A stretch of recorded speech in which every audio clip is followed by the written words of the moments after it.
Маңғыстауда балалар үшін қандай тегін спорт үйірмелері жұмыс істейді? Тегін үйірмелерге кімдер қатыса алады? Қатысу үшін қайда, қалай тіркелу керек? Қайырлы күн, құрметті көрермен. Маңғыстау медианың 4 сұрақ жобасы бүгін дәл осы сауалдарға жауап алатын болады. Ол үшін бүгінгі студиямыздың арнайы қонағы Маңғыстау облысының дене шынықтыру және спорт басқармасы спорт бөлімінің басшысы Түгелбаева Рыскүл Дәулетбайқызы. Қош келдіңіз. Алғашқы сұрағымыз, өңірде балалардың спорт секцияларға тегін қатысуын қамтамасыз ету мақсатында қандай жұмыстар атқарылып жатыр? Осы мақсатта неше спорт мекемесі жұмыс істейді? Қандай және қанша үйірме бар, айтып кетсеңіз? Саламатсыздар ма? Біріншіден, жалпы Маңғыстау облысында спорт саласын дамыту мақсатында Маңғыстау облысының дене шынықтыру және спорт басқармасы қызмет атқарады. Осы мекемеге бағынысты 33 балалар мемлекеттік мекеме бар. Оның ішінде балалар мен жасөспірімдер тегін түрде қызмет атқарады. Сонымен қатар 2021 жылғы елбасының жолдауына байланысты жеке кәсіпкерлерге қаражат бөлу арқылы тегін спорт секцияларының санын көбейту мақсатында мемлекеттік спорттық тапсырыс жүзеге асырылып, қазір сол жерде 10.516 бала тегін түрде спортпен шұғылдануда. Осы аталған мекемелерде жас ерекшеліктеріне қарай, негізі әр спорт түрлерінде әртүрлі жас ерекшеліктер бар. 5 жастан 18 жасқа дейін тегін түрде спортпен қамтамасыз етуге, спортпен шұғылдануға мүмкіндік қарастырылған. Қандай үйірмелер бар соларда? Енді үйірмелер бойынша біздің облыста 104 спорт түрі дамыған. Оның ішінде олимпиадалық емес ұлттық спорт түрлері жілігімен жіліктелген. Сол 104 спорт түрінің 104-тің ішінен сол балалар жасөспірімдерге арналған 36 спорт түрі дамыған. Сол 36 спорт түрлерінен енді тұрғылықты жеріне қарай ата-аналар және өзіне қолайлы спорт кешендеріне ұнаған жер болса, облыс бойынша жалпы 5 аудан 2 қалада балалар жасөспірімдер спорт мектептері бар.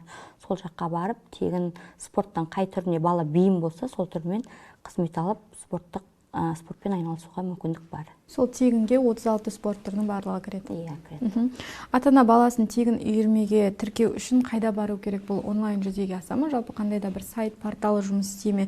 Және тегін үйірмеге кімдер қатыса алады? Белгілі бір категориялар сияқты қаралған ба? Жалпы енді бізде деген спорт денсаулық кепілі өздеріңізге бәрін болған кішкентай еңбектеген баладан еңкейген қарияға дейін спортпен шұғылдануға ол біздің конституциямызда құқығымызбен қорғалған.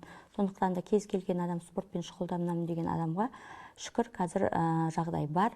Соның бірі жаңа өзіңіз сұрап өткендей, балалар жасөспірімдер спорт мектептері бар. Жаңа мемлекеттік мекеме, ол мысалы білім саласында орта білім мектебі болса, біздің спорт саласында балалар жасөспірімдер спорт мектебі бар. Кез келген ата-ана жаңа өзіңіз атап өткендей, өзінің тұрғылықты жеріне барып, балалар жасөспірімдер спорт мектебіне егерде барғысы келген жағдайда ата-ана келіп арыз жазып, баласының жеке куәландырылған туы туралы куәлігін алып келіп тапсырып, сонымен қатар Қазақстан Республикасының мәдениет және туризм министрлігінің Мәдениет және спорт министрлігінің бекітілген бұйрығына сәйкес форма 86 деген бар, денсаулыққа, спортқа жарамды деген сол құжатпен келіп жаңағы баласын тіркеуге құқығы бар. Сонымен қатар жаңа айтып өттім ғой, мемлекеттік спорттық тапсырыс деген жоба жүзеге асырылады. Сол жоба арқылы қазір артспорт деген портал бар. Google-ға жазасы артспорт деген сол порталға ата-ана өзінің баласын өзін тіркеу арқылы, баласын тіркеп, ЖСН арқылы, ЭЦК ключ арқылы, ЖСК кілт арқылы өтінім бере алады онлайн. Ол жерде ата-ана баласын, мысалға сіздің балаңыз дейік, сіз ата-анасыз, сол сайтқа кіресіз, өзіңіз тіркеп болғаннан кейін бар, бала кезекке тұрады.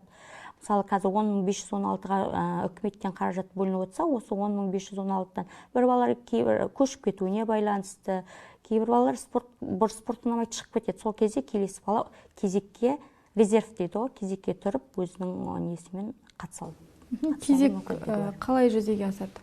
Енді кезек жаңа айтып отырық қой, бізге деген жылына бюджет шегінен қаражат бөлінеді. Сол бюджет шегінде қаражат бөлінгенге қарай біз бала қабылдай аламыз.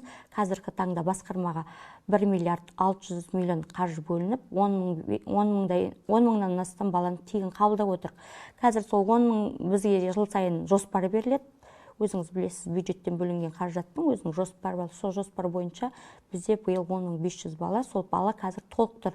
Алайда жаңа айтып отырмын ғой, бір бала шығып кеткен жағдайда автоматты түрде келесі жаңа кезекте тұрған ата-ана сол секцияға жазыла алады. Ол секция мына жаңа 80 кәсіпкердің өтінімін расталдық дедік қой. Бұл жоба негізі пошаговый доступность дейді. Үйден шыққан бойдан балалар сразу спорт үйірмесіне қатысу қарастырылған. Сол кезде мысалы қазір өздеріңізге мәлім, көптеген жеке кәсіпкерлер жаңағы бизнес қабат дейді ғой. Домның астында жаңадан ашылған секциялар бар. Мысалы, сол жерге барып, түсінбей жатса, консультациялауға болады. Немесе біздің Маңғыстау облысының дене шынықтыру спорт басқармасы бар. 12-ші шағын аудан жас қанат спорт кешенінде орналасқан. Түсінбей жатқан, білмей жатқан сұрақтар болса, сол жерден алып, біз сол жол сілтеп жіберуге дайынбыз. Бір бала бірнеше үйірмеге қатыса ала ма? Қандай да бір шектеу бар ма? Талаптары қандай? Енді жаңағы біз айттық, басында айтып өттімізде спорт саласы қазір именно балалар жасөспірімдерге екі түрлі саламен қарап жатырық. Егер де ол балалар жасөспірімдер спорт мектебінде болса, ол балаға шектеу жоқ. Ол екі спортпен де айналысады. Мысалы, ОПФ дейді ғой, физподготовка дейді, дене тәрбиесін бір балалар жүзуге барады да, сосын боксқа бара алады. Ондай кезде біз балалар жасөспірімдер спорт мектептерінде шектеу қойылмаған. Бала 2-3 спортқа дейін құқығы бар. Мысалы, логикалық, шахмат, сол спорт түрлеріне қатысуға болады. Ал енді мемлекеттік спорттық тапсырыс арқылы алатын болса, Қазақстан Республикасының мәдениет және туризм және спорт министрлігінің бұйрығымен бекітілген мемлекеттік спорттық тапсырысты жүзеге асыру бойынша жеке кәсіпкерлерден алатын болса, онда тек қана шектеу бар. Бір бала бір спорт түріне қатысылады. Ол бізде енді жоғарғы отырған уәкілетті органдардың шығарған бұйрығына сәйкес, қағида талаптарына сәйкес, бір бала бір спортпен қатысуға мүмкіндігі бар. Жаңа жоғарыда өзіңіз айтып өткендей, форма 086 деген сияқты тексерістерден өту керек. Сол бойынша тоқталсаңыз, жалпы тегін үйірмеге қатысудың ережелері бар ма? Қандай анықтамалар, қандай рұқсат қағаздары керек болады? Енді жаңа айттым ғой, ең бірінші ата-ананың рұқсатымен ата-ана өзінің өтінішін алып келіп тапсырады, туу туралы куәлігін. Егер де баланың жасы спорт түріне ерекшелікке сай, мысалы кейбір ата-аналар бар, мен деген боксқа бергім келеді, алайда баланың жасы 5 жаста. Ол жерде біз 5 жасар баланы боксқа беруге мүмкіндік жоқ. Біз сол мекемеде, қабылдайтын мекемеде біздің арнайы мамандарымыз бар, спорт нұсқаушылар, әдіскерлер дейміз. Сол әдіскерлер түсіндіріп айтады, мысалы, жаңағы таэквондоға 7 жастан, боксқа 12 жастан, жаңағы силовой дейді ғой, жекпе-жек дейді, спорттың түрлеріне қарай. Соған қарай әдіскерден консультация алып, сосын соны арқылы әдіскеріміз өзінің формасын береді. 3-4 суретін, баланың әдеттегідей дәстүрлі түрдегі құжаттар өзіңіз береді. Туу туралы куәлігі, ата-ананың арызы, сосын жаңағы денсаулығы жоқ баланың денсаулығын зерттейтін анықтама, ол форма 80, ол балалар садикке барса да, мектепке барса да өзіңізге белгілі. Сол жаңағы постоянный документы да, сол құжаттармен алуға. А егер по душевой мемлекеттік спорттық тапсырыспен алатын болса, сол тапсырысқа берер онлайн заявка жіберердің, өтінім жіберердің алдында ата-ана өзінің баласының өзінің вкладкілері бар, әдейі құжат жалғайтын пункттері, сол жерге өзінің баланың спортқа деген денсаулыққа шұғылдануға қарсы емес деген анықтамасын тіркеу арқылы олар өтінімін растайды. Ешқандай атап өтер ерекшелік жоқ.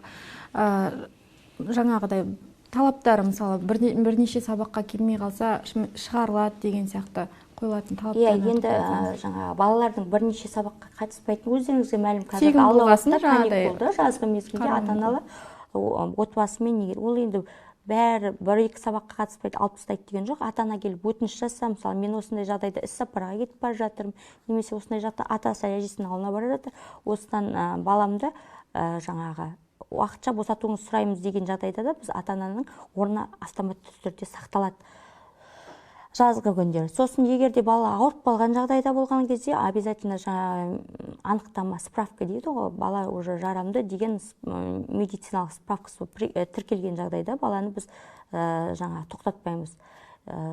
Бұл балалар жасөспірімдер спорт мектебінде де мемлекеттік тапсырыста да жүзеге асады. Алайда енді без причин дейді, ешқандай себепсіз бала мемлекеттік спорттық тапсырыста 3 сабақты өткізіп алса, онда автоматты түрде портал ғой, артспорт деген порталымыз автоматты түрде баланы архивке салады да баланың қатысу мүмкіндігін алып тастайды. Ал балалар жасөспірімдер спорт мектебінде де мемлекеттік спорттық тапсырыста да бір себептері болса, ұсынылған жағдайда ол бала орны сақталып шұғылдануға құқығы бар. Бұл сұрақты қойып отқан себебіміз де сол, бұл тегін деген жерде салғырт қарап, бірде келіп, бірде келмей, басқа қатысқысы келетін баланың орнын алып, кезек күтіп отқан ата-аналарға кезек келмейтіндей жағдайлар, сұрақтар болды да? Ондай жағдайда автоматты түрде портал алып тастайды. 3 сабақ НБ қойылама автоматты түрде ата-ана айтып күлчік қояды ғой. Жаңағы 12 сабаққа келді деп, мысалы, өнім беруші деймін да, қызмет көрсетіп отқан жеке кәсіпкер ата-анаға, міне сіздің балаңыз 5 сабаққа қатысты деп, табль жібереді. Табльді жіберген кезде ата-ана, мен балам растаймын 5 сабаққа қатысты, үшеуі себепсіз қатысқан жоқ десе, автоматты түрде портал баланы архивке салады да, келесі балаға орын кезек ашылады. Осы орайда тақырыпқа байланысты айтып кетсеңіз, қазір жаз мезгілі, жазғы уақытта осы спортқа қатысты қандай да бір спорт басқармасынан ұйымдастырылатын қандай шаралар бар, соларға қысқаша тоқталып кетсеңіз. Енді бұл спорт денсаулық кепілі деген сияқты, білім сияқты, бұл бізде каникул деген нәрсе жоқ. Бұл бізде круглый жыл бойы үздіксіз жаттығулар өту керек. Бұл жыл бойы біздің басқармаға бағынысты мекемелер, білім жаңа айтып отқан спорт мекемелері, олар үздіксіз қызмет атқаруда. Сонымен қатар енді өздеріңізге мәлім, біздерде деген көптеген шаралар өткізіп жатыр. Шағын аудандардың арасында жаңағы футбол өткізіп жатыр. Ол енді спорт деген сайыс қой, өзіңізге белгілі. Ол сайыстың басында көптеген жарыстар көп. Сонымен қатар ертең 1 маусым балалар күніне арналған, қазір өзінің облыс бойынша 25 шарадай шара өткізейін деп отырық. Енді ең үлкен әр аудан, әр қалаға біз тапсырма бердік. Олар бүкіл аудан балаларын жинап спорттық шаралар, спорттық шеберлік сағаттарын өткізіп жатыр. Сонымен қатар ертең бізде амфитеатрда бұйырса шеберлік сағат өтеді, сағат 7-де. Бұлай шаралар өткізіліп жатыр. Уақыт бөліп келгеніңізге рахмет. Жазға демалыс басталып, балаларыңызды бос уақытында тегін спорттық үйірмелерге қатыстыруды ойлап жүрсеңіз, осы тақырыпқа байланысты бүгін көптеген сұрақтарға жауап алдық деген ойдамыз. Келесі эфирде жүздескенше аман сау болыңыздар.